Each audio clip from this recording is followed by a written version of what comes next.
Nintendo's Game Plus add-on re-releases have been hard to predict based on that label alone. Super Mario 3D World's jump to Switch 1 came with Bowser's Fury, which was essentially an entirely new game, while the more recent Super Mario Party Jamboree rolled onto Switch 2 with the Jamboree TV expansion that was simultaneously the same as the base game, but also totally separate and different in a few odd ways. Now it's Kirby and the Forgotten Land's turn, and its Star-Crossed World add-on is a Kirby-sized gulp of fresh air simply because of how easy it is to explain. It's just a regular old modestly sized DLC. It might be packaged as an upgrade, but this small collection of fun new levels isn't anything more complicated than a good excuse to hop back onto the Warp Star for a few hours, even if there's not much to it overall.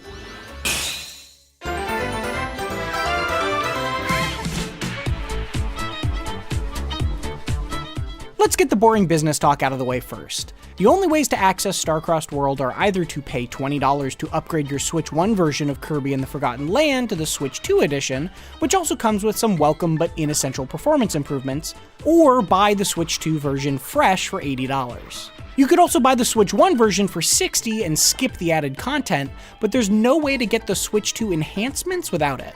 Because those enhancements aren't very significant, this really does just feel like DLC in a very traditional sense, and as such, this review is going to focus on Star-Crossed World alone rather than the bundle it's being marketed as. The other reason that makes the most sense to me is because my review of Kirby and the Forgotten Land still holds up exactly the same as when I wrote it 3.5 years ago. I won't be recapping the basics here, so I encourage you to go watch that review if you've never played it, because it's a game I still heartily recommend on its own, and then come back when you're considering the DLC itself. Here's what I said at the time. Kirby and the Forgotten Land successfully warps the series' already fun mix of ability-based platforming, secret hunting, and combat into the third dimension. The post-apocalyptic setting may not be as thematically interesting as Planet Popstar, but it is still lovely and vibrant, with cleverly designed levels that make consistently smart use of Kirby's abilities. And despite the change in perspective, Forgotten Land maintains most of what I love about classic Kirby games. If the future means more 3D adventures for a hungry pink hero, I'd be more than happy to swallow them up. Star-Crossed World weaves a little side story nicely into Forgotten Land's existing campaign. Immediately after you complete the first world, or just as soon as you load it up if you already have a save beyond that, a mysterious meteor crashes into the ocean and sends chunks of blue crystal all across the map. The story, which is not the reason you're here at all, is predictably thin.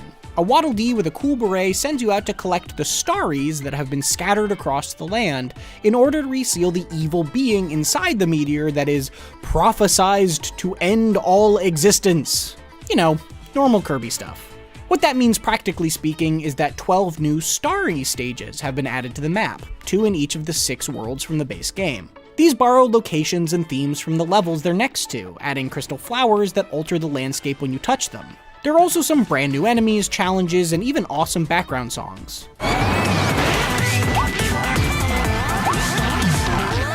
I was initially concerned that these stages would just be remixes, but that proved not to be the case. They're made up almost entirely of new areas, and the handful of times you do revisit spots, like in the excellent mall level, it feels entertainingly referential rather than like a cheap rehash.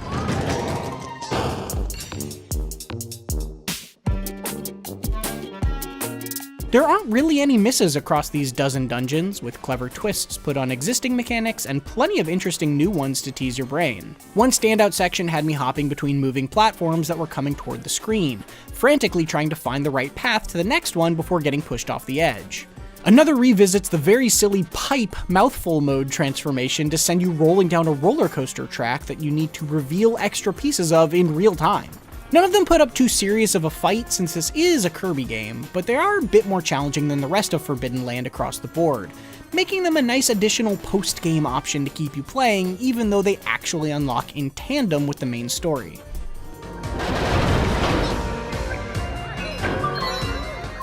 Speaking of mouthful transformations, there are 3 new ones introduced in Star-Crossed World. A spring that lets you bounce up high and then slam down hard, a gear that allows you to roll along walls, and a sign that essentially turns Kirby into a sled for a few high-speed downhill sections. All of them are used to great effect, opening the door to some clever new puzzle ideas.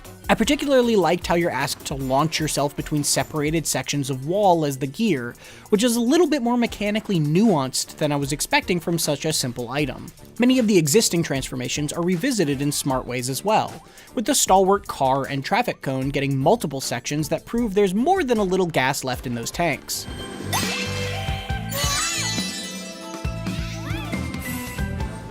Even the stairs transformation, which in the main game I thought was, well, pretty dumb, is actually used in interesting ways here. For example, there's a short section where you have to leave your stairs on a moving conveyor belt, then hop elsewhere to complete a task before it falls off a ledge. Neat. Unfortunately, Kirby's more traditional transformations didn't get the same attention. There are no new ones and no new upgrades for any of the existing set. Perhaps more importantly though, if you have already beaten Forgotten Land and are returning to this DLC years later like I did, having a maxed out toolset already can make some of the beefed up enemies a bit too easy to shred.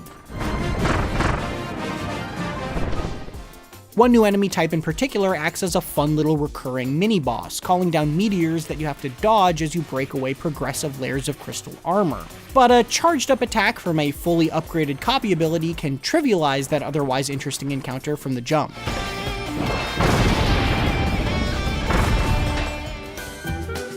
In that same vein, the failures of Star-Crossed World are less about what it does and more about what it doesn't. It took me about 3 hours to finish what's here, and while the stages themselves are all top-notch, it feels slight as an actual expansion beyond that. There are no boss fights across those 12 levels, no new Treasure Road bonus stages that were a big highlight of the original, even for the new mouthful options, and nothing really changes back at your Waddle Dee village. Although there is a little bit more to see beyond the starry stages that I can't get into here. Even the new star-based currency you collect became fairly uninteresting once I realized its only use was unlocking a new set of gacha figurines. It's not like there's nothing worthwhile here, and it's not like I got 100% completion across those 12 stages right away. Just like the base game, I didn't usually make it to the end with every single collectible on my first try, so there's plenty more secrets left for me to sniff out.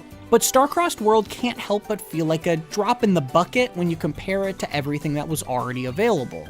The levels it adds are great, but that single afternoon of fresh platforming is pretty close to the entire package. The Nintendo Switch 2 Edition changes don't do much to entice you either. You'll no longer see NPCs in the distance moving at comically low frame rates, but that's the only change that really jumped out at me.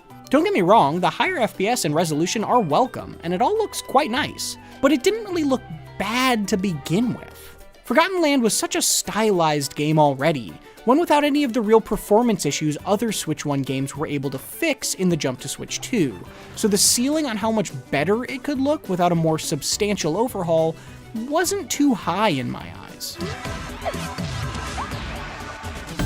Kirby and the Forgotten Land is still a great platformer 3 years later, and the Star-Crossed World DLC that comes as part of its Nintendo Switch 2 edition adds a few more amusing levels to the mix, but that's about it.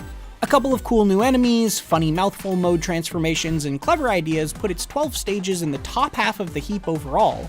But with little beyond that, this comes across less like a proper expansion and more like a DLC level pack to invite you to come back for a weekend. It's all fun enough that it's fairly easy to recommend to anyone who's been dying for more Forgotten Land since finishing it, but doesn't feel like an upgrade that will irresistibly suck you in like one of Kirby's mouthfuls.